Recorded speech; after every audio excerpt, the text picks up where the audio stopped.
შაიტნის ბაზრის ტერიტორია, რომელიც მეიდნის ქვემოთ მდებარეობდა. სადაც განლაგებული იყო 3 ქარვასლა, ეს ქარვასლები ახლა დღესდღეობით უკვე არ არსებობს, ეს იყო მირზოევის ქარვასლა, პარამბუკოვის ქარვასლა, ხალატოვის ქარვასლა. უმეტესობა არ არსებობს მეთქი ეს ქარვასლები და აი ამ შაიტნის ბაზრის ტერიტორიაზე, სადაც ასევე ხალხმრავლობა იყო და სადაც ასევე ძალიან ხმაურიანი ადგილი იყო თბილისის ერთ-ერთი, აი ამ ადგილას ასევე დაიწყო ქვების წვენა სახურავზე, რომელ შენობაზე ჩვენთვის სამწუხაროდ ესეც უცნობია.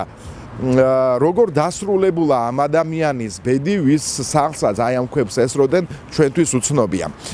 უკვე მესამე ადგილი განახეთ, სადაც სახურავზე ქვებს ისროდა ვიღაცეები.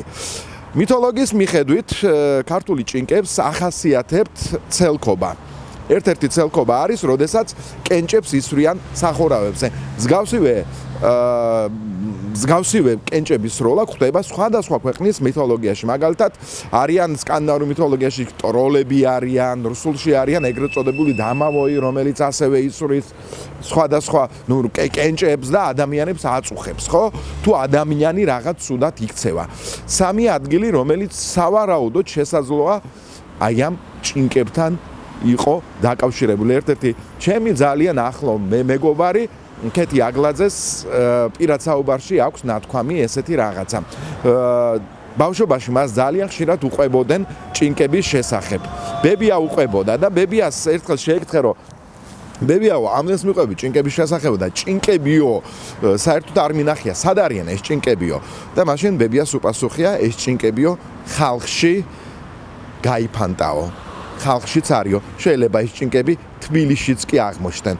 მე ეხლა არ ვარ იმ ამბის მომხერო, რომ ამ ყველაფერში ჭინკები დავადანაშაულო, შეიძლება ვიღაც ბავშვებიც ცელქობდნენ ღამღამობით, თუმცა ღამე გამოსვლა თბილისში ცოტა არ იყოს, ზოგჯერ საშიშიც იყო. განსაკუთრებით აი იმ უბნებში, რომლებშიც დღეს ჩვენ ვიმოგზაურეთ.